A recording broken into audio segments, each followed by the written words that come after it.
En el nombre del Padre, del Hijo y del Espíritu Santo. Amén. Ave María Purísima, sin pecado concebida. Dominus dixit ad me, filius meus est tu, ego odie genuite. Celebramos hoy, 25 de diciembre, con júbilo y gozo, la fiesta de la Natividad del Señor.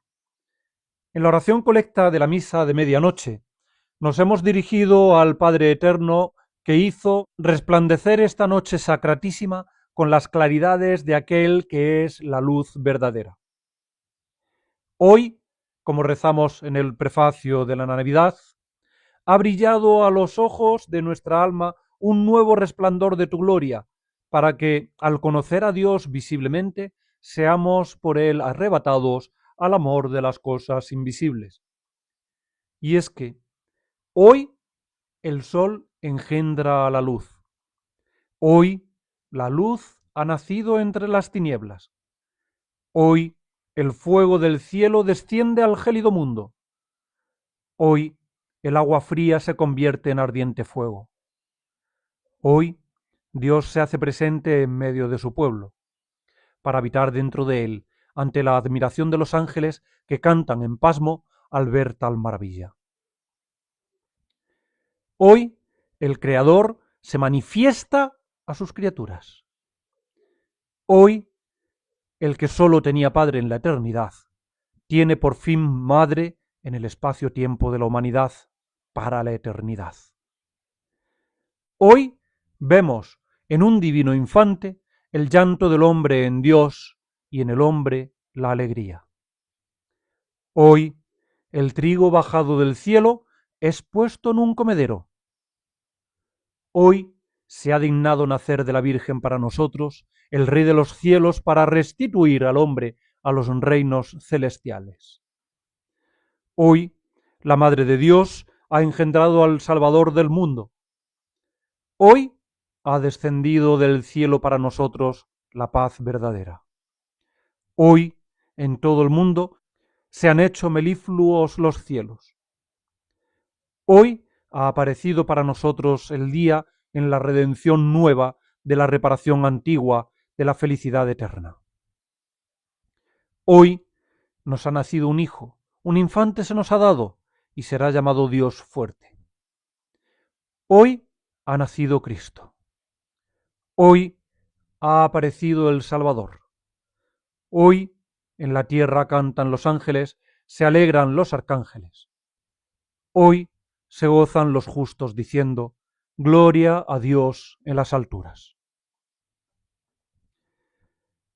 Como hemos cantado en el introito de la misa de medianoche, Dominus dixit ad me, filius meus est tu, ego odie genuite. El Señor me ha dicho, mi hijo eres tú, yo mismo te he engendrado hoy. Hoy, hoy, hoy. Sí, hoy, no ayer, no mañana, sino hoy.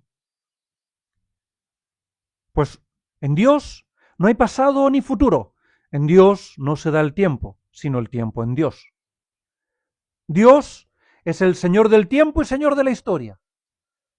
El Padre vive en un eterno presente, engendrando eternamente al Hijo en un hoy sin principio, en un hoy sin fin, en un hoy eterno.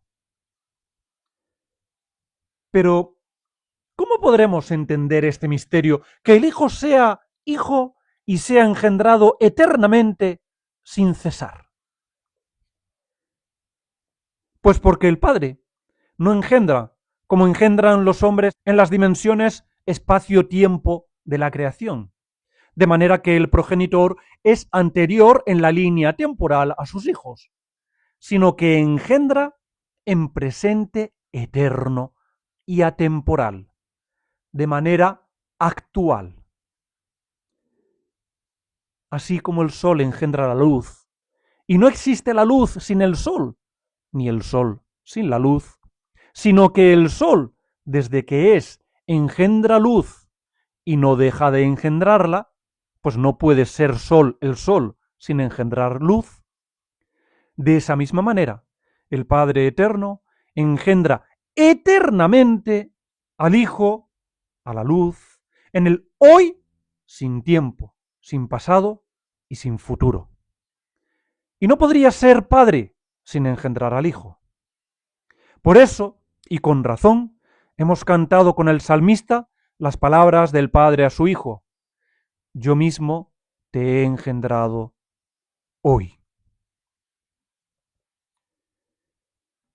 Hoy, el Verbo eterno del Padre se expresa con la perfección propia de un Dios.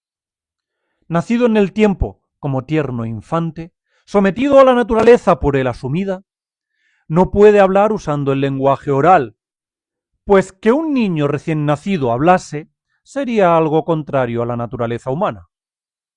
Y Cristo es perfecto Dios y perfecto hombre. Por eso se sometió en todo al desarrollo humano natural querido por él desde la eternidad. Por eso, en cuanto que hombre niño, no habla, sino que llora. Llora de frío, al sentir en su cuerpecito el frío de los pecados de los hombres. Llora de hambre, hambre de almas. Llora de sed, sed de ti, que me escuchas, y de todos los que han vivido, vivían y vivirán. Llora por saberse ignorado, abandonado, despreciado por aquellos a los que él ama, hasta dar su vida por ellos. Llora para que nosotros nos alegremos al ver ya pronta nuestra redención. Sin embargo, en cuanto que Dios habla, y vamos que sí habla con la perfección de Dios, con la perfección de quien es dueño y señor de la historia y del tiempo. Habla con la perfección del entendimiento, de la razón, del verbo, del logos infinito, que expresa la realidad sacada de los abismos arcanos de la insondable sabiduría divina, sin usar palabras, sino usando lugares, hechos, símbolos, que pueden ser comprendidos por todos los hombres en todos los tiempos. Y así, él, desde toda la eternidad, quiso encarnarse para dar su vida, para redimir a la humanidad, pero más aún, para quedarse, para darse como alimento divino para las almas. Por eso hizo llover maná en el estéril desierto de la muerte en el que se encontraba su pueblo, para que entendiésemos que él, el verdadero maná, será llovido desde lo alto y nacerá, tal y como lo predijo desde la eternidad de sus inescrutables designios, en un pueblo llamado Belén, y será depositado en un pesebre con sus miembros atados, fajados por pañales. Nos hemos acostumbrado a saber estos datos, pero hemos olvidado todo lo que ello quiere decir. En hebreo, Bethlehem quiere decir la casa del pan. Y el pesebre es un comedero de animales. ¡Un comedero! Sí, lo vuelvo a repetir. Un comedero. Porque un pesebre no es una cuna al uso, ni un lugar destinado para los hombres, y menos aún para un niño recién nacido, sino el lugar donde se deposita el trigo y la paja para alimentar al ganado. Y con sus miembros fajados con pañales, inmóvil, atado, sumiso. Pues Cristo viene al mundo para redimirnos por medio de la obediencia, para atarse con los pañales de la obediencia, que por la desobediencia de un hombre entró la muerte en el mundo, y por la obediencia de Cristo entra la salvación. Y una obediencia hasta el extremo, hasta la muerte, y muerte de cruz. Y de esa manera darnos ejemplo de obediencia a Dios y a su santa voluntad. Y como nos recuerda Santo Tomás de Villanueva, el que haya sido puesto en un pesebre sobre paja es algo que encierra misterio, que una madre tan amante como María Santísima habría mantenido a su hijo en su regazo, calentándolo con el calor de su cuerpo y asegurándole un lecho digno y tierno, y si hubiera sido necesario, lo habría atado a su virginal cuerpo con lienzos, como hacen muchas mujeres en otras culturas, antes que depositarlo sobre dura y áspera paja. Mas ella respondió a los deseos de la voluntad divina de ser puesto sobre aquel pesebre de madera, preludio de la cruz, y sobre dura y punzante paja. Y todo esto no debe parecernos normal, que nos hemos acostumbrado a ver la bella imagen del portal de Belén con el niño en el pesebre y la Virgen y San José al lado contemplándolo. Y hemos normalizado lo que no es normal, sino excepcional. Esta fue precisamente la señal sorprendente y excepcional por la que los pastores reconocerían al Mesías, que hemos leído en el Evangelio de la Misa de Medianoche, tomado de San Lucas, que los ángeles les dijeron: esto os servirá de señal. Hallaréis al niño fajado en pañales y puesto en un pesebre. Infantem panis involutum et positum in presepio.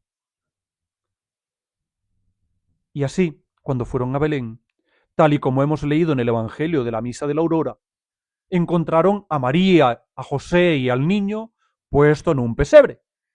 Viéndolo, entendieron lo que les había sido dicho referente a aquel niño. Esa fue la inaudita y maravillosa señal para que los pastores lo reconocieran. Pero es una señal que trasciende el espacio-tiempo. Aquellos pastores no pudieron comprender el significado pleno de esta señal, pues aún Cristo no había dado su vida en obediencia al Padre, ni se había dado en alimento a las almas, queriéndose quedar con sus criaturas hasta el fin de los tiempos en la Sagrada Eucaristía.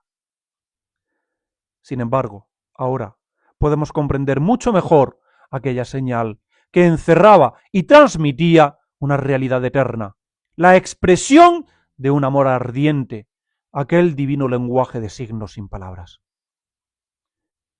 Y es que este Dios niño, sin necesidad de abrir los tiernos labios de su boquita de clavel, sino tan solo con el lenguaje del profundo brillo de sus ojos de rubí, de su mirada profunda como un pozo sin fondo, fuente de arcanos designios, nos está diciendo: mirad, he venido para redimiros, para poner mi morada en aquellos que observen mis mandamientos, para unirme a vosotros, para daros vida con mi vida, para devolveros al Padre con mi obediencia y daros ejemplo de obediencia, para darme en alimento a vuestras almas. Yo soy el verdadero maná bajado del cielo, que vengo al mundo en la casa del pan y me pongo en un comedero para ser comido, para servir de alimento, para deleitaros. Pues así como el maná cambiaba de sabor según el deseo de quien lo comía, procurándole todo deleite posible, así yo vengo a dispensaros el verdadero pleno e inconmensurable deleite que añoran vuestras inmortales e insaciables almas. Por eso, y con razón, la Iglesia, como madre buena y maestra sabia, nos hace recitar a sus sacerdotes el prefacio de Navidad en las misas del Corpus Christi, que Cristo vino para redimirnos, y más aún para quedarse con nosotros y alimentarnos con su propio ser, uniéndonos a Él de manera sin igual por medio de la Sagrada Eucaristía. Y es que el misterio del corazón de Jesús sacramentado se expresa sin palabras en el misterio de la casa del pan, el misterio de Betlehem y su comedero, en el misterio de un Dios fajado por la obediencia. Hoy, la Virgen parió y dio a luz a un niño, tal y como había sido profetizado desde antiguo. Hoy, la Virgen parió, y parió sin dolor, que no podía sufrir en sus carnes al dar a luz a la vida aquella que quemó en obediencia sus derechos y su amor maternos al aceptar con su fiat el ser madre de un condenado a muerte. No podía sufrir en el parto quien había sido preservada del pecado original, pues los dolores de parto son castigo de Eva por su pecado. Y así como la concepción fue milagrosa, al no tener parte en ella varón alguno, de igual manera el nacimiento fue milagroso y sin igual. No podía Cristo hacer sufrir a la madre del amor hermoso que había aceptado ser la madre del mayor dolor. Ella parió a Cristo sin dolor del cuerpo, aunque ya su alma estaba siendo atravesada ya por el dolor. Al contemplar con los ojos de su alma los padecimientos por los que debía pasar aquel tierno y dulce niño, el más bello que jamás madre alguna haya podido y pueda contemplar. Y así salió Cristo del cuerpo purísimo de su Santísima Madre, como se desprende la manzana del árbol, como atraviesa la luz el cristal sin dañarlo, como salió del sepulcro sin correr la losa, como entró en el cenáculo donde estaban sus discípulos, estando las puertas cerradas. Y así, hoy, llegada la hora, el purísimo cuerpo del Creador se desprendió del cuerpo de su benditísima Madre sin causarle el más mínimo daño, sin el más mínimo dolor, sin romper su virginidad. Por eso creemos los católicos y profesamos con gozo y alegría que María Santísima es virgen antes, durante y después del parto. Virgen antes del parto porque concibió sin intervención de varón. Virgen durante el parto porque hoy la luz atravesó su cristalino, inmaculado y purísimo cuerpo de límpido diamante, porque hoy dio a la luz, sin menoscabo de su integridad física, sin detrimento de su virginidad, que por este milagroso parto se consagró de forma admirable su virginidad. Y virgen después del parto, pues se mantuvo siempre virgen. María Santísima es la áurea puerta celestial, figurada en la puerta dorada, la puerta del templo de Jerusalén, situada al oriente, punto cardinal por donde nace el sol, la cual, como dice el profeta Ezequiel, por mandato divino, estará cerrada, no se abrirá ni entrará por ella hombre alguno, porque ha entrado por ella Yahvé, Dios de Israel, por tanto ha de quedar cerrada. No hagáis caso, hijos míos, a esas imágenes o películas blasfemas y sacrílegas de origen protestante y satánico que representan el nacimiento de Cristo en Belén y muestran a la Purísima pariendo con dolor como si fuera una vulgar mujer, lo cual horroriza y repugna al alma de cualquier devoto de la Virgen Madre, pues ella, siendo mujer, no es una mujer cualquiera, ella es la siempre pura, siempre virgen, siempre Madre de Dios. ¿Cómo fue aquel maravilloso parto? Se lo hizo saber Nuestra Señora a Santa Brígida de Suecia. Y esta noble viuda nos lo cuenta en sus revelaciones. Según esta visión, cuando la Reina de los Cielos se arrodilló para orar, sintió moverse en su interior al niño, al que inmediatamente dio a luz. Sin cambiar de postura, la Virgen comenzó a adorar al niño con sumo decoro y reverencia, uniéndosele poco después unos ángeles. Lo que sigue se lo contó de esta manera la Santísima Virgen a Santa Brígida. Cuando él estaba en mi vientre, lo engendré sin dolor alguno, sin pesadez, sin cansancio en mi cuerpo. Me humillé en todo, sabiendo que portaba en mí al Todopoderoso. Cuando lo alumbré, lo hice sin dolor ni pecado, igual que cuando lo concebí, con tal exultación de alma y cuerpo, que sentí como si caminara sobre el aire, gozando de todo. Él entró en mis miembros con gozo de toda mi alma, y de esa forma, con gozo de todos mis miembros, salió de mí, dejando mi alma exultante y mi virginidad intacta. Cuando lo miré y contemplé su belleza, la alegría desbordó mi alma, sabiéndome indigna de un hijo así. Cuando consideré los lugares en los que, como sabía a través de los profetas, sus manos y pies serían perforados en la crucifixión, mis ojos se llenaron de lágrimas. Y se me partió el corazón de tristeza. Mi hijo miró a mis ojos llorosos y se entristeció casi hasta morir. Pero al contemplar su divino poder me consolé de nuevo, dándome cuenta de que esto era lo que él quería, y por ello, como era lo correcto, conformé toda mi voluntad a la suya. Así, mi alegría siempre se mezclaba con el dolor. Son muchos los que en nuestros tiempos creen y quieren hacer creer a los demás que Cristo no nació un 25 de diciembre en el solsticio de invierno. Estas mentiras surgieron de entre los protestantes ya en el siglo XVII, que renegando de la Navidad y queriendo difamar a la Iglesia católica, empezaron a inventar excusas vanas para intentar demostrar que Cristo no nació un 25 de diciembre.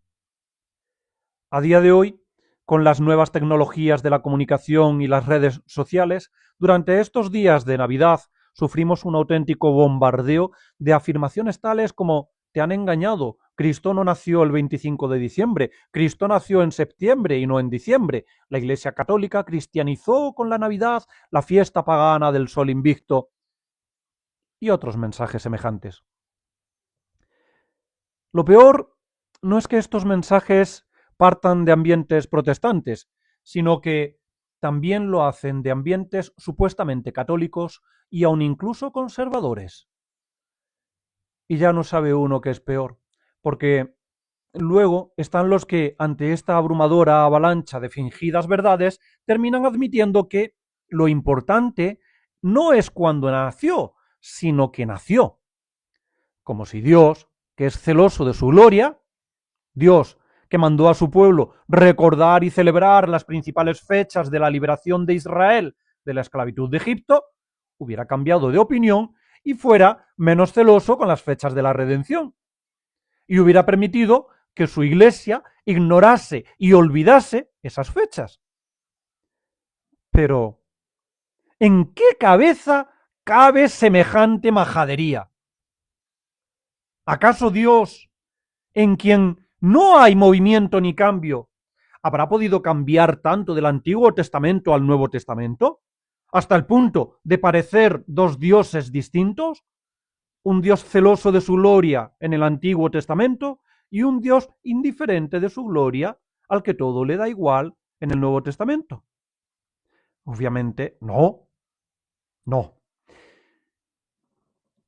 En uno de sus apabullantes argumentos, arguyen que los pastores estaban por la noche guardando el ganado, y esto no se hace en invierno, por lo que el nacimiento de Cristo debió ser como muy tarde en otoño.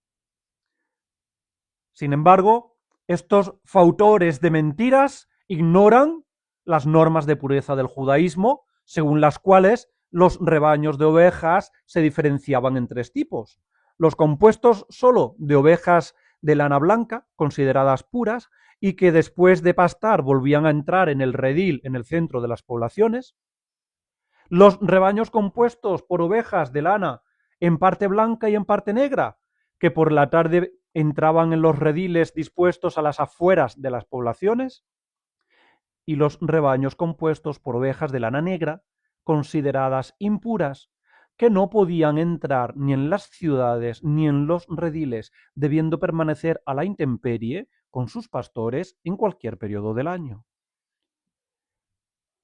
El Evangelio también dice que los pastores hacían turnos de guardia, lo que indicaría una noche larga que encaja precisamente con un contexto invernal. También hay que tener en cuenta que los inviernos en el Mediterráneo oriental eran mucho más suaves que en cualquier país del norte de Europa. Y además, Dios, que hizo detenerse el sol para que Josué ganase una batalla, no iba a poder propiciar un invierno menos gélido en aquel año, cuando por experiencia sabemos que todos los inviernos no son iguales. Hay que tener en cuenta, y cualquiera que haya vivido en un medio rural lo sabe, que mientras el tiempo lo permita y haya pasto en las praderas, los rebaños pastan en los campos. Los establos son para proteger al ganado de las inclemencias, pero ningún pastor que se precie mantiene estabulado a su ganado por fechas exactas, indistintamente de las condiciones climáticas. sino que se adaptan a ellas. Por lo tanto, el argumento de los pastores guardando el ganado para negar que Cristo naciera un 25 de diciembre es ridículo. En su intento de denigrar a la Iglesia, pretenden hacer creer que la esposa inmaculada de Cristo no sabía la fecha del nacimiento de su cabeza. Y lo que hizo fue cristianizar la fiesta pagana de las Saturnales o del Sol Invicto, pues la fiesta de la Navidad, celebrada el 25 de diciembre, data supuestamente del siglo IV. Esta afirmación es tanto más grave cuanto en sí atenta contra la Iglesia y aun incluso contra la Inmaculada Concepción de María Santísima. Algunos podrán pensar que ¿qué tiene que ver la Inmaculada Concepción con la fecha de la Navidad? Veamos. María Santísima fue concebida sin pecado original, creada por Dios con los dones preternaturales con los que adornó a Adán y Eva, entre los cuales está la ciencia infusa. Fue creada con un cuerpo y un alma con potencias perfectísimas, con unos sentidos y sentimientos perfectísimos, con una memoria perfectísima, con un entendimiento perfectísimo y una voluntad perfectísima. Y la Santísima Madre de Dios vivió durante varios años con el apóstol San Juan, confortando, fortaleciendo y alentando a la Iglesia, a los apóstoles, a los primeros discípulos de su Hijo, enseñándoles aquello que ella había guardado en su corazón, revelando los hechos de la infancia de Cristo al evangelista San Lucas, entre otros. Pues, si una madre cualquiera recuerda las fechas de los nacimientos de sus hijos, y aun incluso, en algunas ocasiones, hasta la fecha en que fueron concebidos, llevando la cuenta del embarazo desde el día en que se produjo, ¿iba a ser menos la Madre de Dios? Ella, que gozaba de una memoria y entendimiento perfectísimos, ¿iba a olvidar las fechas más importantes de la historia de la humanidad? ¿Acaso iba a haber omitido la Santísima Virgen el día en que concibió a su hijo y el día en que lo dio a luz? ¿Iba la Santísima Virgen María a privar a la Iglesia esposa de Cristo del conocimiento de dos de los días más importantes para el ser humano? ¿Iba Dios, dueño y señor del tiempo y de la historia, a permitir que las fechas de su encarnación y nacimiento fuesen ignoradas o cayesen en el olvido? Él, que mandó recordar y celebrar los aniversarios de las principales fechas de la liberación de Israel de Egipto, ¿iba a actuar de manera distinta con las fechas del Nuevo Testamento, que son mucho más importantes que las del Antiguo? Pero ¿en qué cabeza calenturienta y delirante cabe semejante barbaridad? La Iglesia supo siempre, pues así se lo transmitió la Santísima Virgen María, la fecha del nacimiento del Redentor. Y esta fue, sin duda, un 25 de diciembre, así como las de su encarnación y muerte, que fueron ambas un 25 de marzo. Toda sociedad civil recuerda las fechas principales, la fecha de su constitución como reino o país, la fecha de su independencia o liberación, la fecha de la subida al trono de su monarca. Y la Iglesia, siendo una sociedad perfecta, creada por Dios, siendo el cuerpo místico de la verdad encarnada, guiada por el Espíritu Santo, no iba a recordar las fechas más importantes de la humanidad, como son las de la encarnación, la natividad y la redención. ¿Iba la Iglesia a ser menos perfecta que las demás sociedades civiles? ¿Iba Dios, que es dueño y señor del tiempo, a permitir que se olvidaran las fechas de la redención destinadas por Él en el hoy eterno y preparadas con sumo detalle y esmero desde toda la eternidad? ¿Iba la Iglesia a ignorar la fecha del nacimiento de su monarca, del comienzo de su liberación? Absurdo. Por supuesto que la Iglesia ha sabido desde siempre que el día de la Natividad fue un 25 de diciembre, Por otro lado, hay que tener en cuenta varios hechos históricos y litúrgicos que afectaron a la celebración de la Navidad.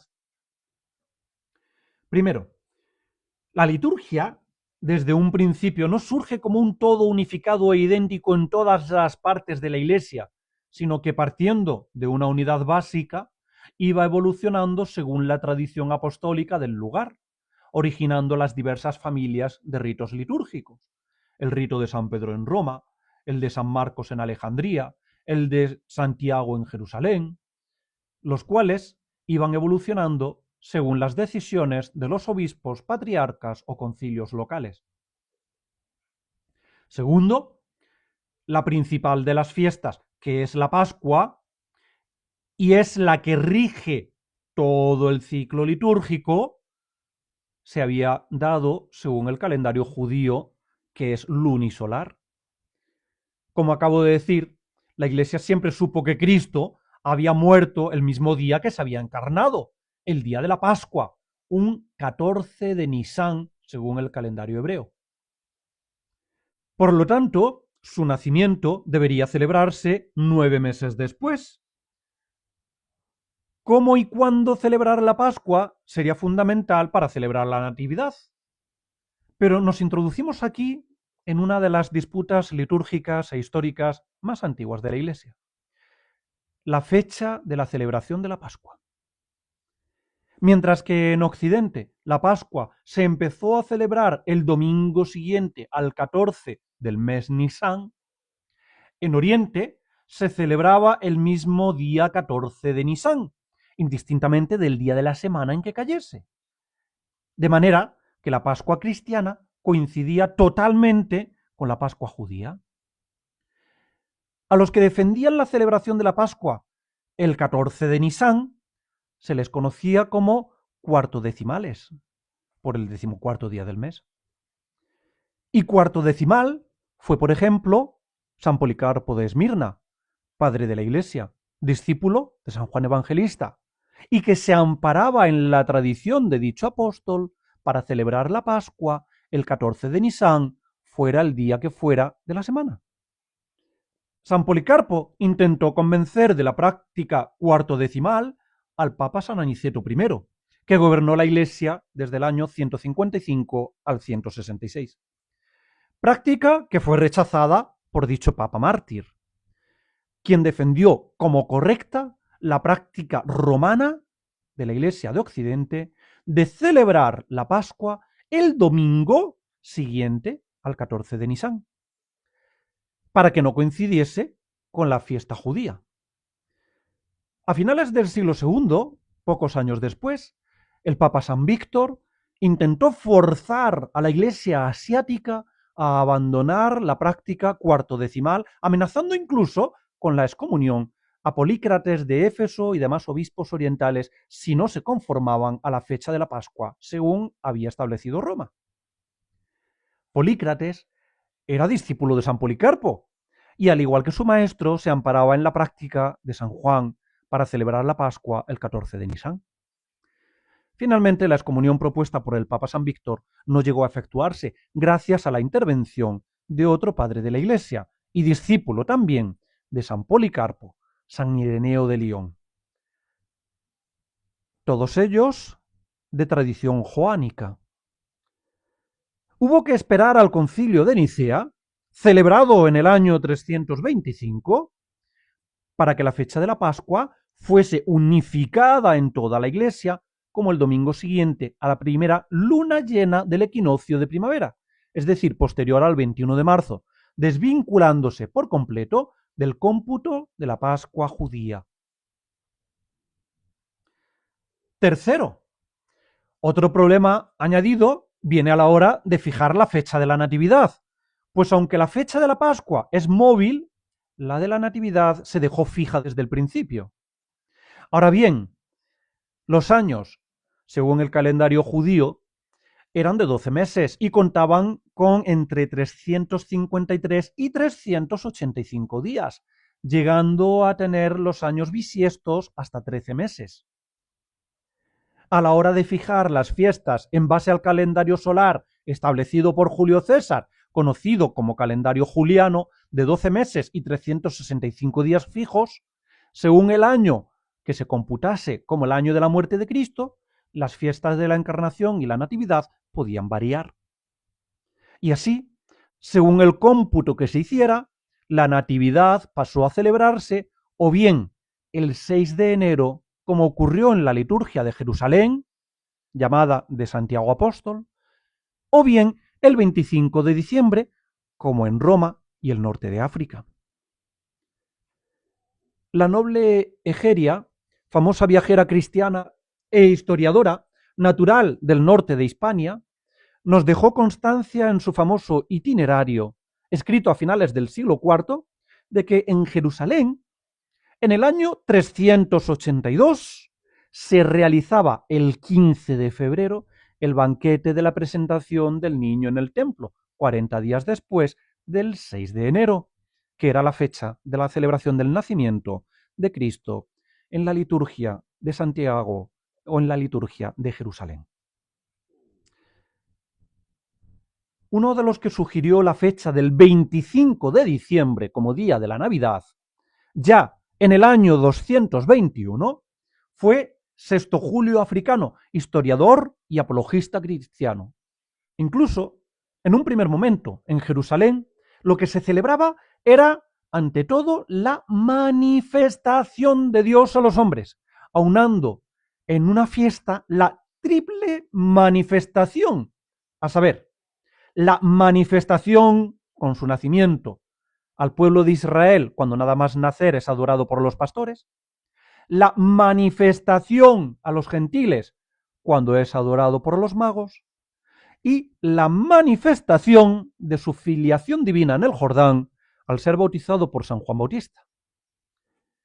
Manifestación, en griego, se dice epifanía. Por eso, en un primer momento, se celebró en conjunto el mismo día la Natividad Epifanía, el nacimiento con lo que hoy llamamos Epifanía de los Magos y la fiesta del bautismo, todas en una fiesta conocida como Epifanía. Y así vemos que en el año 350 el Papa San Julio I separa por primera vez en Occidente, Roma y el norte de África, la fiesta de la Natividad de la fiesta de la Epifanía, proponiendo que se celebrase la primera el 25 de diciembre, día real del nacimiento de Cristo, y fue pocos años después su sucesor, el Papa Liberio, quien en el año 354 fijase definitivamente la fecha del 25 de diciembre para la Navidad, para toda la Iglesia, y el 6 de enero para la Epifanía o manifestación a los magos. Sin embargo, en la Iglesia de Egipto, en Alejandría, en la liturgia heredada de San Marcos, se venía celebrando ya en conjunto la Natividad y la Epifanía, no el 6, sino el 25 de diciembre, desde la primera mitad del siglo III.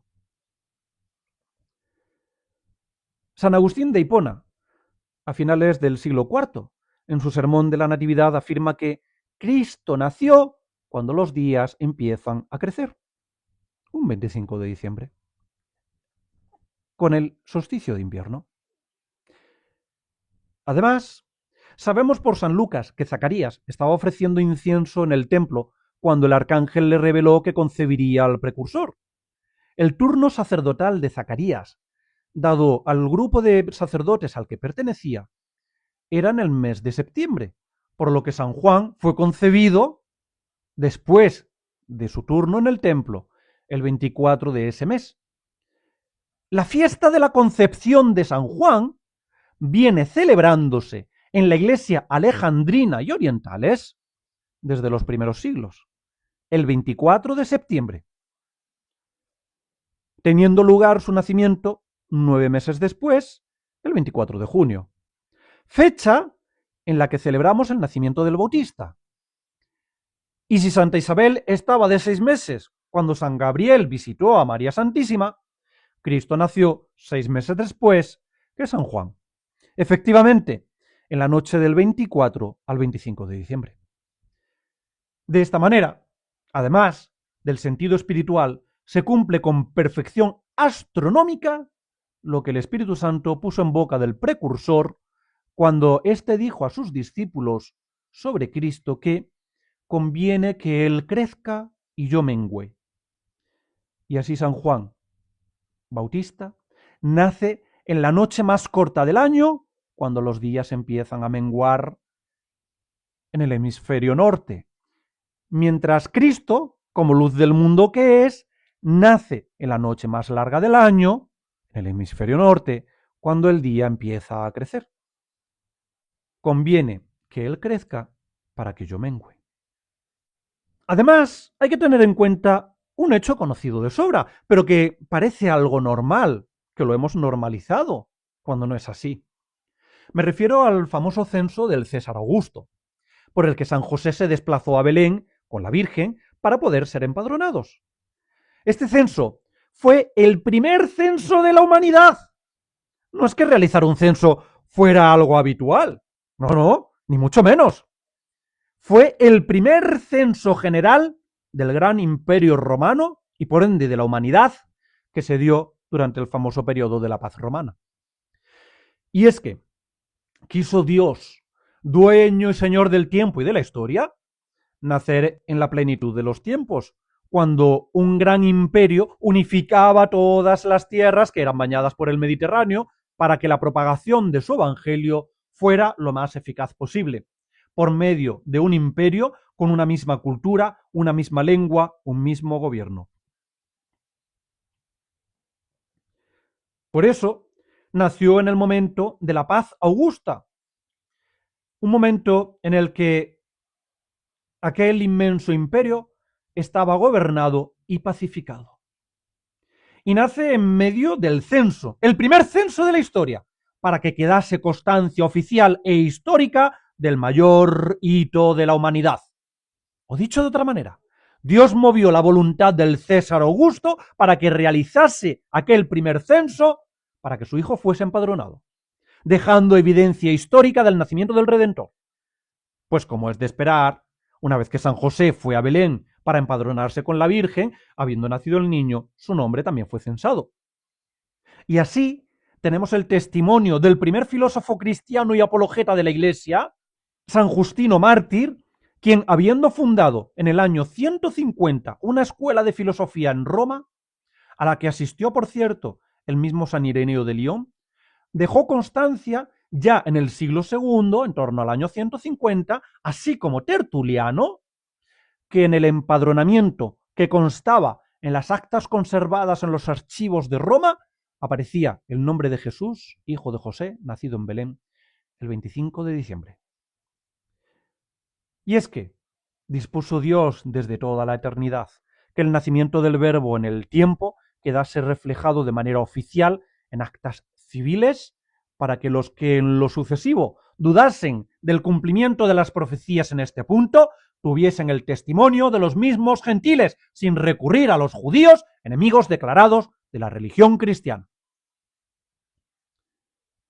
Por lo tanto, la Iglesia no se fijó en las fechas paganas, para nada. Las fiestas en honor a Saturno o Saturnales eran del 17 al 23 de diciembre, mientras que la Navidad se celebra el 25, 9 meses después de la encarnación, que fue el 25 de marzo. En cuanto a las fiestas del Sol Invicto, fueron introducidas por primera vez en el imperio por el emperador Aureliano en el año 274, cuando, como ya hemos visto, los cristianos sabían y celebraban desde antes de esa fecha la Navidad el 25 de diciembre.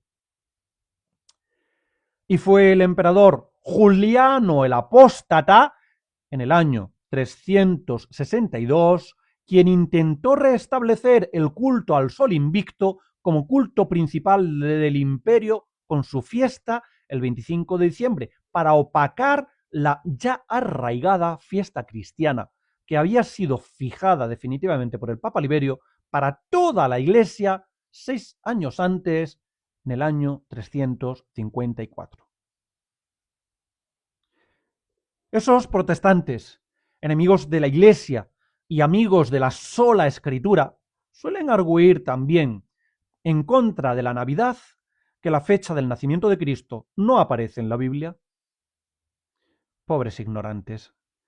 Como ellos prescinden de la tradición oral, son incapaces de ver más allá y entender la verdad. Se ven obligados a inventársela y piensan que los católicos hemos hecho lo mismo que ellos. Ellos, desde sus comienzos, rechazan la tradición oral, cuando ésta es primera y anterior a la tradición escrita, pues primero se transmiten las enseñanzas y luego se ponen por escrito. Que el Génesis no se escribió en el paraíso, sino miles de años después de la expulsión de Adán y Eva del Edén, recogiendo Moisés la tradición oral heredada de los patriarcas. Y Cristo no escribió nada, más allá de lo que escribió en la arena cuando fueron a apedrear a la pecadora. Sin embargo, los evangelios se escribieron décadas después de los hechos, cuando estos habían sido ya enseñados y transmitidos de manera oral. Pero veamos, ¿por qué Dios, que mandó a Moisés guardar y celebrar las fechas de la liberación de Israel, no hizo lo mismo en el Nuevo Testamento con las fechas de la redención? Por la sencilla razón de que Moisés no poseía el Espíritu Santo, sino que tenía el privilegio de hablar directamente con Dios. Y éste le revelaba todo, hasta las medidas del tabernáculo o del arca, o el modo de elaborar los utensilios y ornamentos sagrados, los sacrificios y sus tipos, y las ceremonias y rúbricas con las que celebrarlos y fechas concretas.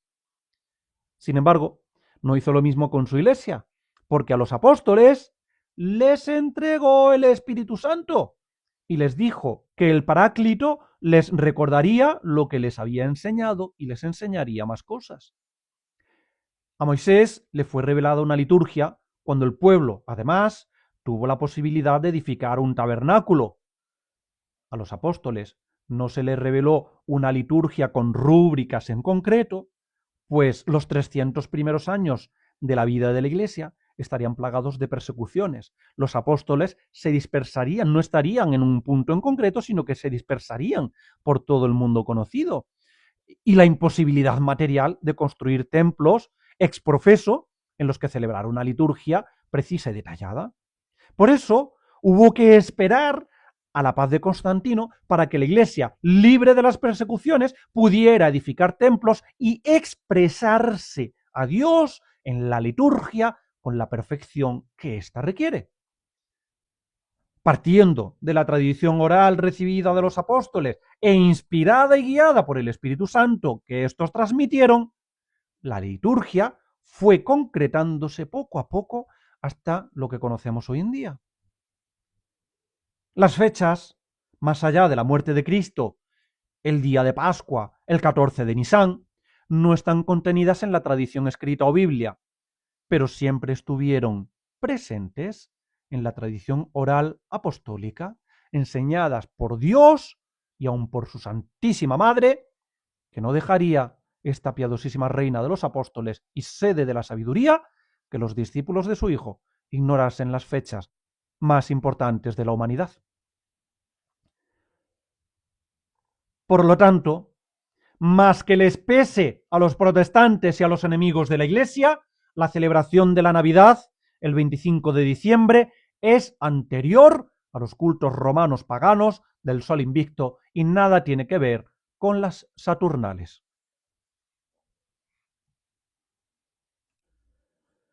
Pero además, vamos a ver, ¿qué es primero?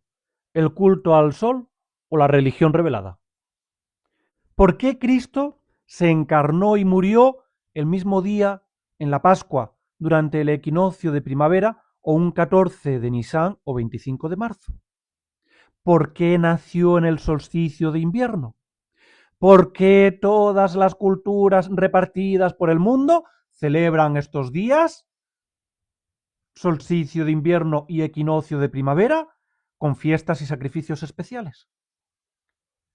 Para responder a estas cuestiones, debemos ver la historia desde el hoy fuera del tiempo de Dios. Él es el verdadero dueño y señor de la historia. Es Él quien escribe la historia de la redención. Solo así podremos comprender la perfección del lenguaje divino, pues Dios involucra a su creación en lo que Él hace y dice, de manera que tenga un sentido más pleno, real y completo.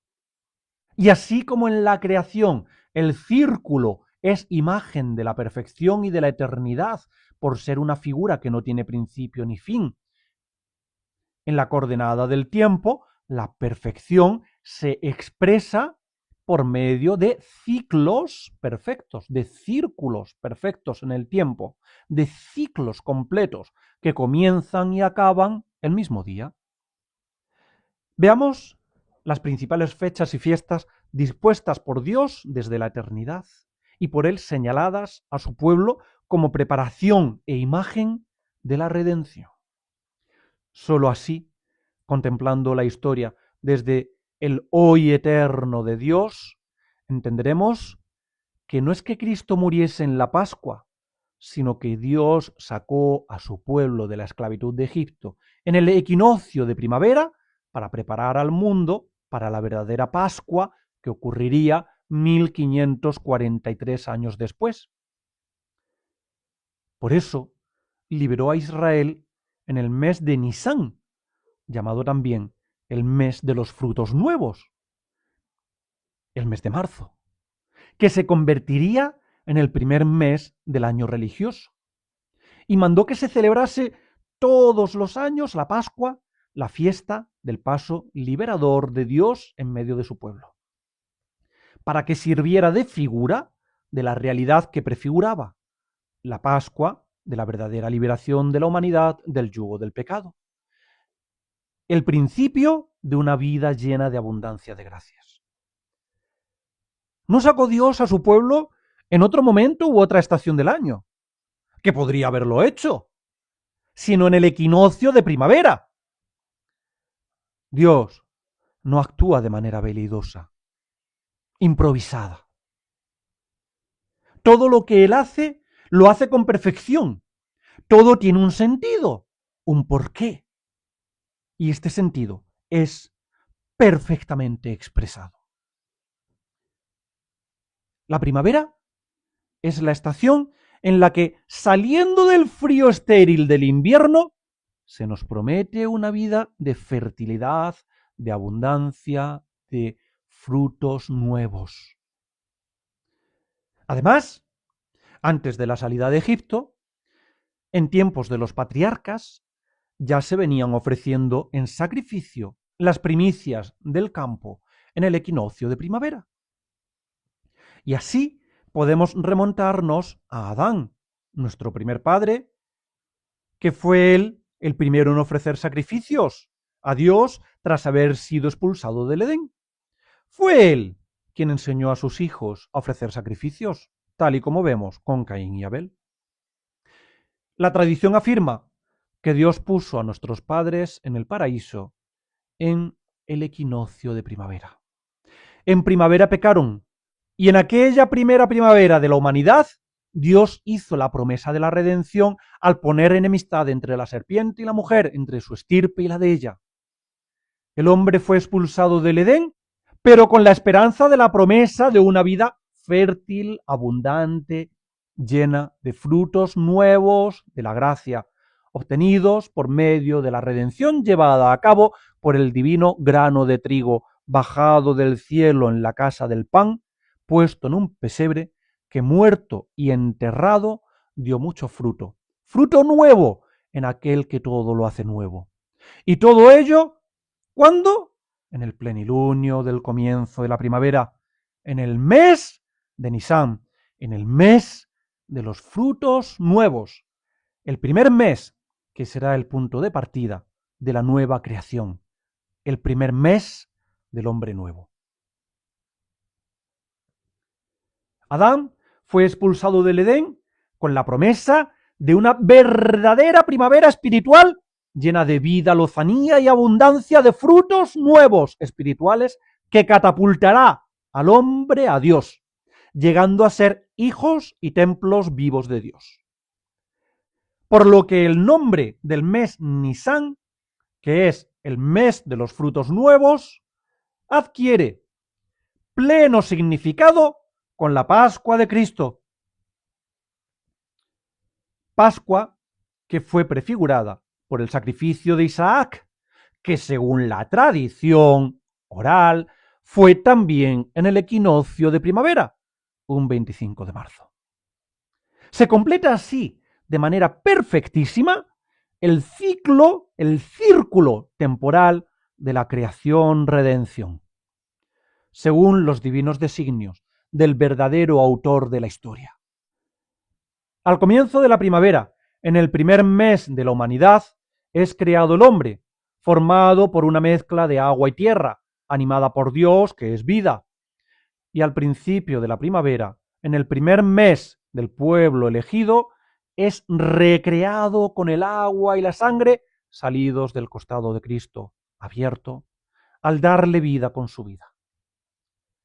Al principio de la primavera cae en la esclavitud del pecado original y al principio de la primavera se le promete la liberación. Al principio de la primavera es sacado de Egipto tras inmolar el cordero pascual y al principio de la primavera es sacado de la muerte por el sacrificio del cordero sin mancha. Que las demás falsas religiones ofrezcan sacrificios especiales en el equinoccio de primavera es porque así lo aprendieron los hijos de Adán de su padre y mantuvieron ese recuerdo de una divina, misteriosa y anhelada primavera prometida, aunque apartándose de la revelación y de la verdadera religión y deformando su auténtico sentido. Sin embargo, Dios, dueño y señor de la historia, llegado el momento por él dispuesto en los arcanos eternos de su divina sabiduría, llenó de contenido de frutos esa primavera deseada y celebrada con la fecundidad infinita del árbol de la cruz, en el que fue inmolado el verdadero Cordero Pascual, con cuya sangre se tiñeron las jambas y el dintel de esta celestial puerta de madera, erigida en el monte donde se encontraba la calavera de Adán, por la que entramos a pie enjuto en la verdadera libertad de los hijos de Dios, que bajo un árbol fue violada la naturaleza humana y bajo el árbol fue restaurada. Que el que en el leño venció al hombre, en el mismo leño fue vencido por Dios hecho hombre.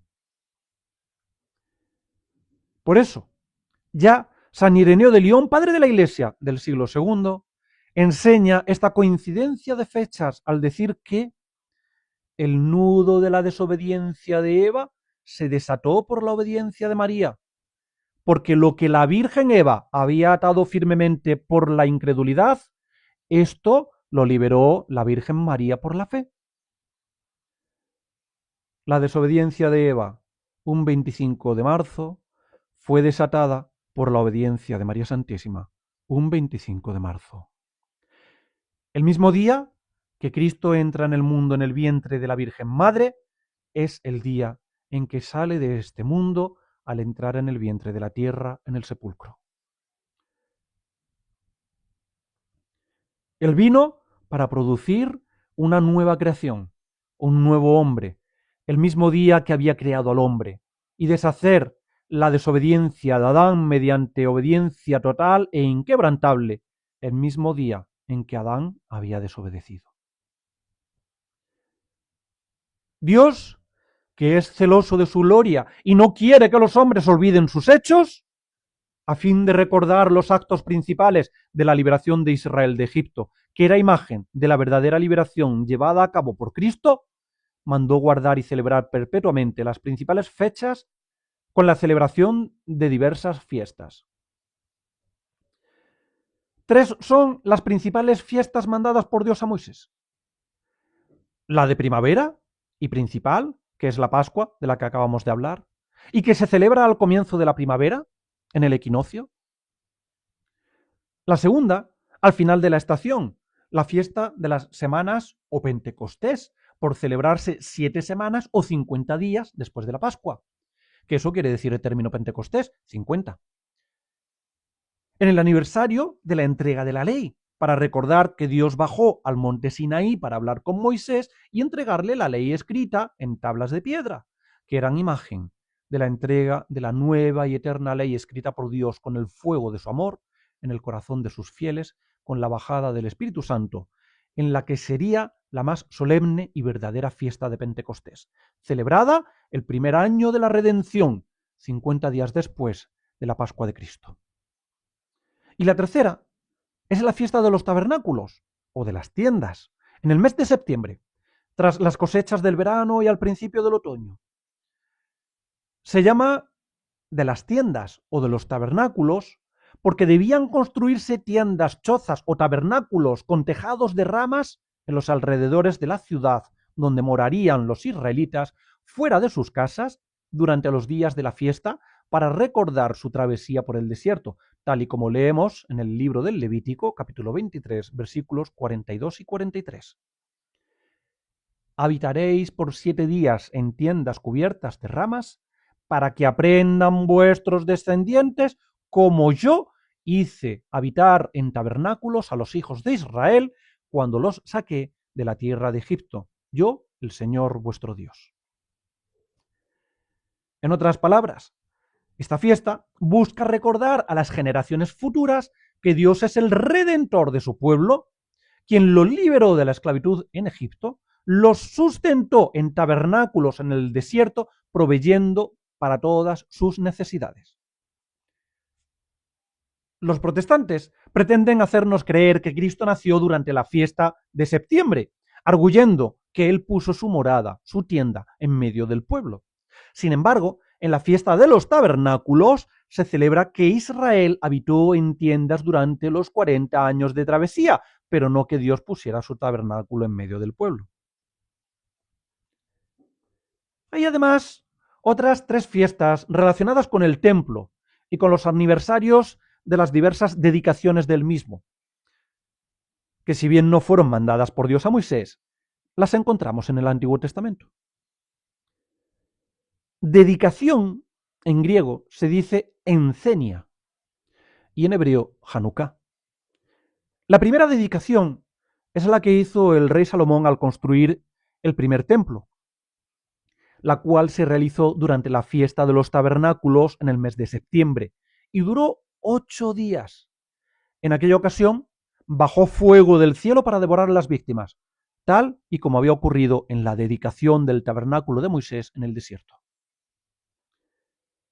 La segunda fiesta de la dedicación corresponde a la que se hizo al construir el segundo templo de Jerusalén tras la vuelta del exilio de Babilonia.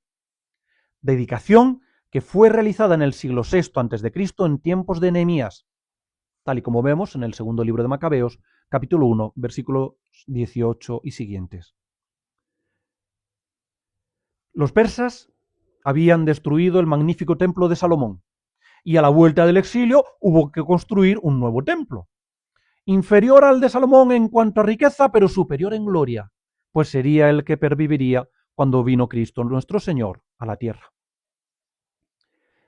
Y la tercera fiesta de la dedicación corresponde con la purificación del templo llevada a cabo por los macabeos en el siglo II a.C., tras la profanación del templo por Antíoco Epífanes, predicha por el profeta Daniel 300 años antes, la cual se llevó a cabo en un 25 de diciembre o 25 del mes hebreo Casleu o Kislev.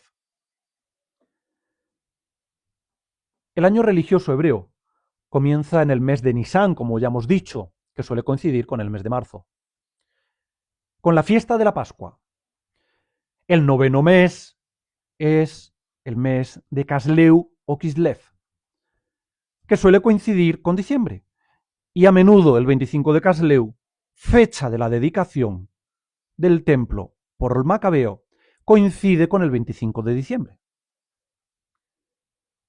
En aquella dedicación de Casleu, llevada a cabo por Judas Macabeo en el año 165 a.C., el mismo día en que 3 años antes había sido profanado, se purificó el segundo templo, que no había sido destruido.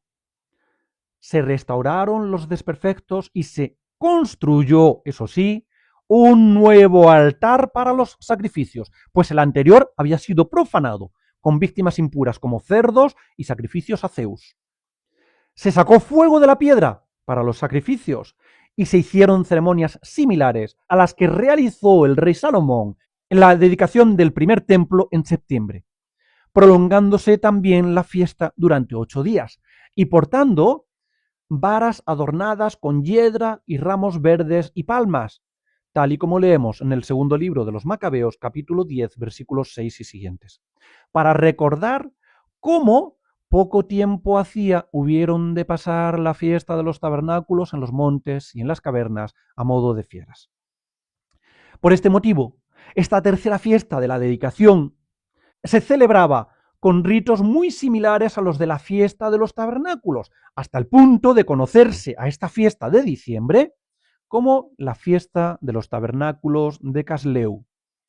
Segundo libro de Macabeos, capítulo 1, versículo 9. Pero dada la estación del año, al ser invierno, no se realizaban tabernáculos con ramas en el exterior, sino que se introducían las ramas en el interior de las casas, para decorarlas, como si el tabernáculo se hiciera en lo más íntimo del pueblo, dentro del mismo hogar individual, el cual, además, era iluminado con lámparas, pues en invierno anochece antes. Nada tiene que ver esta fiesta de la dedicación, Hanukkah o tabernáculos de Casleu, con la Hanukkah que celebran hoy en día los seguidores del Talmud, con una menorá de 9 velas. En esta última fiesta de la dedicación del templo, la de los tabernáculos de Casleu, celebrada el 25 de dicho mes, conocida también como Hanukkah, es en la que nace Cristo, 9 meses después del mes Nisan, 9 meses después de la encarnación. Pues Él es el verdadero templo de Dios. Su humanidad es la mansión sagrada que encierra la divinidad del Verbo eterno. Y Él viene al mundo para poner su tienda, para poner su tabernáculo, no entre nosotros, en medio del pueblo, sino dentro de nosotros, en lo más íntimo de cada individuo. Pues Él es el pan bajado del cielo, con el que alimentar las almas de su pueblo. Él viene a habitar en nosotros, dentro de nosotros. En el prólogo de su Evangelio, San Juan nos enseña que el Verbo se hizo carne y habitabit in nobis, decimos en latín. Y en el original griego se dice eskenosen en gemín. Normalmente hemos traducido habitabit in nobis por habitó entre nosotros, pero es algo más. Tanto la preposición in latina como la preposición en griega indican posición dentro de un lugar y por lo tanto dentro o en.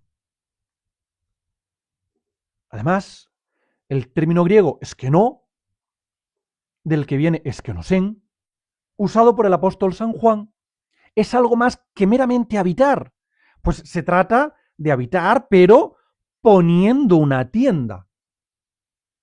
Por lo que habitabit in nobis o eskenosen en gemín significa que el Verbo se hizo carne para poner su tienda dentro de nosotros.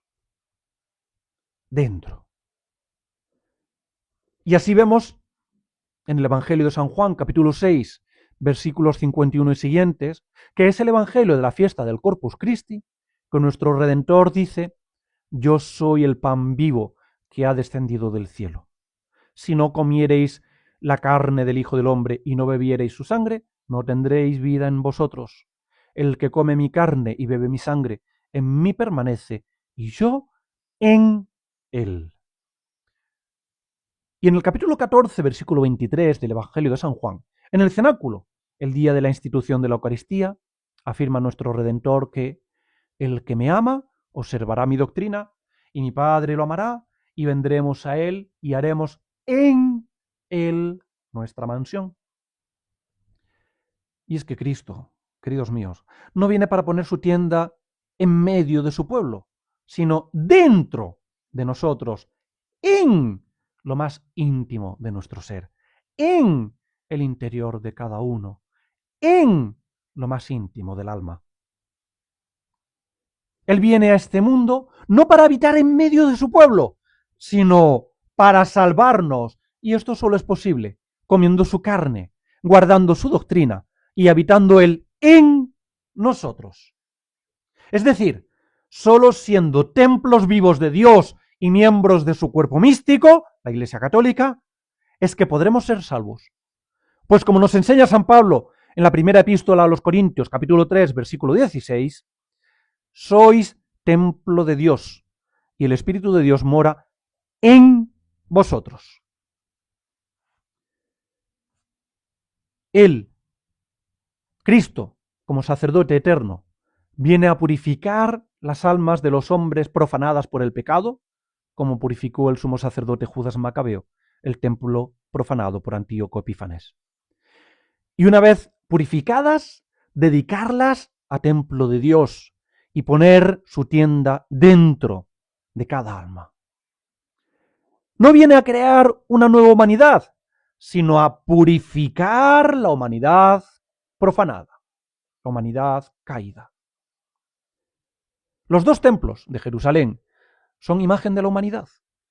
El primer templo, edificado por Salomón con mayor riqueza y lujo, es imagen de la humanidad creada por Dios en estado de justicia divina, enriquecida con los dones preternaturales de inmortalidad, impasibilidad y ciencia infusa.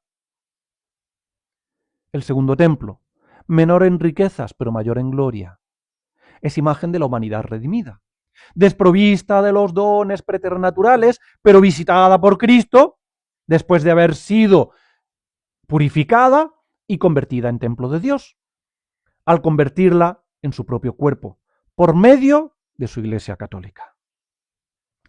Por eso, con razón, nació Cristo en la fiesta de los tabernáculos de diciembre, el 25 de Casleu, un 25 de diciembre, cuando se celebraba la Hanukkah, o tercera dedicación del templo, que consistió en la purificación del templo, la erección de un nuevo altar, y cuando las ramas y palmas de los tabernáculos eran introducidas dentro, en el interior de las casas, en el hogar, en lo más íntimo del pueblo, para adornar el interior. Y no nació en la fiesta de los tabernáculos de septiembre, como vanamente arguyen los protestantes y quienes les prestan atención, pues Cristo nació en la casa del pan, en Belén, para dársenos en alimento, darnos vida y poner su tienda dentro de cada alma, tras haber sido purificada con su preciosísima sangre y dedicada a Dios. El sumo sacerdote Judas Macabeo, como imagen de Cristo, erigió un nuevo altar y durante 8 días de sacrificios celebró la purificación y dedicación del templo en el mes de diciembre. Cristo, además de ser templo de Dios, es sacerdote, víctima y altar. Así como el segundo templo no fue construido de nuevo por Judas Macabeo, sino purificado, Cristo, al asumir la naturaleza humana por él creada, no construye una nueva y distinta humanidad, sino que la purifica y dedica a Dios. Como sacerdote, dedica el templo de su humanidad y el templo de su cuerpo místico, la Iglesia, purificado y formado con su sangre.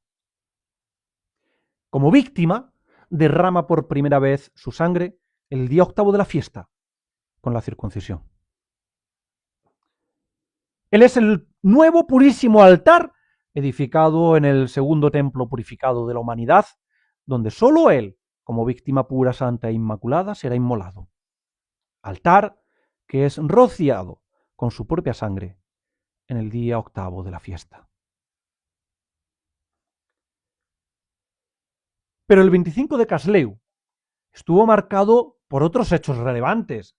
Según la tradición, el 25 de Casleu, la sangre del justo Abel, tras haber sido derramada sobre la tierra por su hermano Caín, clamaba justicia a Dios. Recordemos que la sangre es imagen de la vida. Así pues, el 25 de diciembre, el 25 de Casleu, la vida sin tiempo, tras haber tomado vida en el tiempo a partir de la purísima sangre de la mujer prefigurada en el Génesis, es derramada sobre la tierra fría, oscura y estéril manchada por el pecado, para iluminarla, fecundarla y purificarla, y clamar al Padre perdón en nombre de los hombres.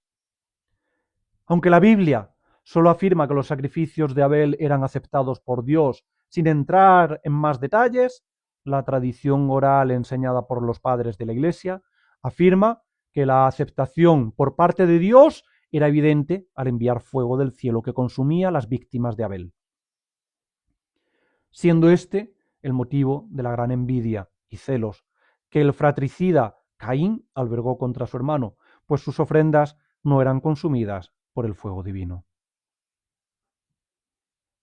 El 25 de Casleu, del primer año de la salida de Egipto, fueron acabados de realizar todos los enseres sagrados del tabernáculo, tal cual Dios se lo había ordenado a Moisés. Todo quedó listo un 25 de Casleu, un 25 de diciembre. Aunque el tabernáculo no se erigió y dedicó hasta 3 meses después, en el primer mes del año, el mes de Nisán, en marzo, en el equinoccio de primavera, con motivo de la celebración de la Pascua. Fue entonces, en aquella primera Pascua celebrada en el desierto, cuando preparados los sacrificios para la dedicación del tabernáculo, un fuego venido del cielo consumió las víctimas. Ese fuego celestial fue mantenido por los sacerdotes añadiendo leña incesantemente. Cuando los israelitas levantaban el campamento y se ponían en marcha, llevaban el fuego sagrado en un recipiente creado ex profeso. Y al montar de nuevo el tabernáculo, depositaban el fuego en el altar, donde ardía perpetuamente, consumiendo todas las víctimas que en él se ofrecían. En el equinoccio de primavera salieron de Egipto, y desde ese preciso 25 de marzo, Dios se hizo presente en medio de su pueblo, en forma de columna de nube durante el día, que los cubría con su sombra y protegía de los ardores del sol del desierto, y columna de fuego durante la noche, que les servía de luz y claridad para alumbrarlos en medio de las tinieblas. Columna que se mantuvo los 40 años de travesía. En la primera Pascua, celebrada en el desierto, el fuego bajó del cielo y la columna se estableció sobre el tabernáculo, sobre la tienda en la que acamparía rodeada de las tiendas o tabernáculos de los israelitas. En el equinoccio de primavera bajó el fuego del cielo y puso su morada en el tabernáculo, elaborado según sus preceptos. En el equinoccio de primavera, un 25 de marzo, bajó el fuego del Espíritu Santo sobre el inmaculado tabernáculo creado por él, María Santísima, Casa de Dios y Arca de la Nueva Alianza. La virtud del Altísimo cubrió con su sombra a esta mística ciudad de Dios y en ella puso su morada, el Verbo Eterno.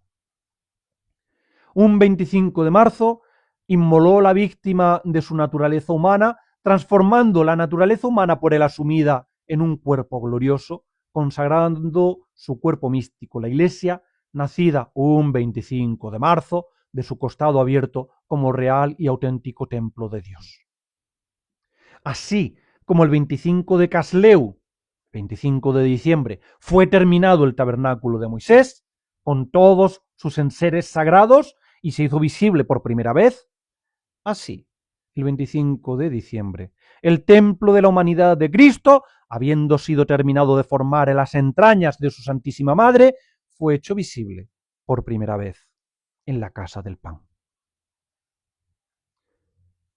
Pero es más, cuando los babilonios destruyeron el primer templo, el templo de Salomón, a instancias del profeta Jeremías, escondieron el arca de la alianza y el altar del incienso en el monte Nebo, y el fuego sagrado del altar de los sacrificios, que había bajado del cielo, lo ocultaron en un pozo seco en medio de un valle. Tras el exilio de Babilonia, cuando se hubo construido el segundo templo de Jerusalén, el sumo sacerdote de Israel mandó buscar aquel fuego sagrado a los nietos de los sacerdotes que lo habían ocultado.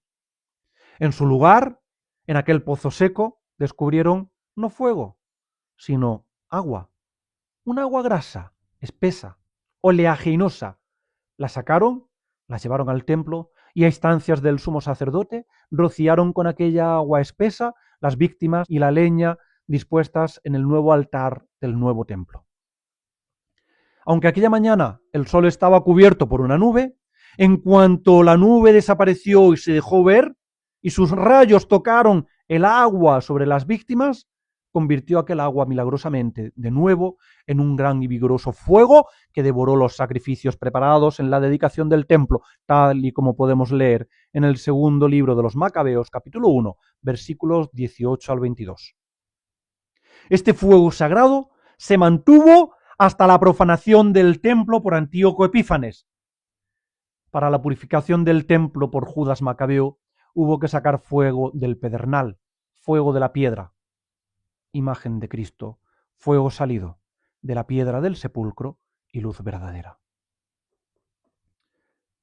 Que Cristo naciera un 25 de diciembre en Belén no es algo baladí, no es una fecha elegida a posteriori por la Iglesia, es la declaración de intenciones a futuro de Dios, manifestada con suma perfección por medio de los signos no lingüísticos, sino históricos del pasado y expresada desde el presente en el tiempo del Verbo encarnado.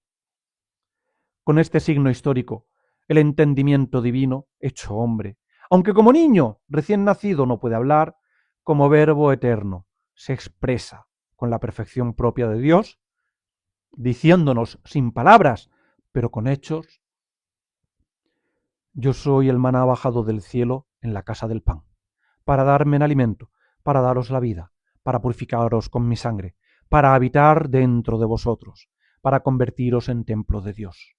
Yo soy la luz que viene a iluminar la oscuridad del mundo en las tinieblas del invierno, el fuego eterno que viene a dar calor al gélido corazón de los hombres, a convertir los corazones de piedra en corazones de carne, el agua fría y estéril de vuestra naturaleza en abrasador fuego de caridad.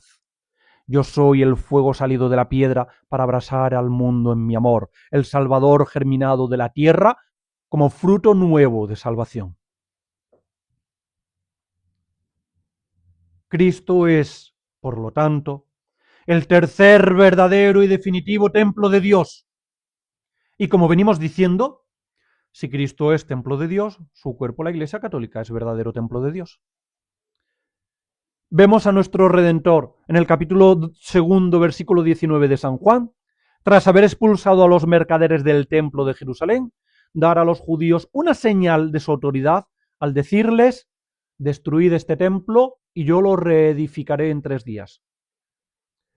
Y el apóstol asevera que les hablaba del templo de su cuerpo. Reedificado el templo de Dios, el tercer templo, tras la resurrección, y habiendo sido construido el templo de su iglesia en la cruz, de la sangre manada de su costado, habiendo sido desechado por Dios el segundo templo de Jerusalén, al rasgar el velo del templo el Viernes Santo y destruido por Tito definitivamente en el año 70, la Iglesia Católica, como templo de Dios que es, no necesita un edificio de piedra para adorar a Dios, pues la Iglesia, como cuerpo de la verdad y llena y asistida por el Espíritu Santo, adora a Dios en espíritu y en verdad, y no en ningún monte o templo de obra, tal y como le dijo Cristo a la samaritana en el pozo de Jacob en Siquem, y leemos en el capítulo 4, versículo 24 de San Juan. Por eso, las profecías que existen sobre la profanación del templo de Dios al final del mundo, la abominación del sacrificio perpetuo, el abatimiento de la verdad y el anticristo que se sentará en el templo de Dios presentándose como si fuera Dios, tal y como afirma San Pablo en la segunda epístola a los tesalonicenses, capítulo 2, versículo 4, se refiere única y exclusivamente a la Iglesia Católica, único templo de Dios después de la venida de Cristo, al que puede hacer mención San Pablo, dirigiéndose no a los judíos, sino a los cristianos.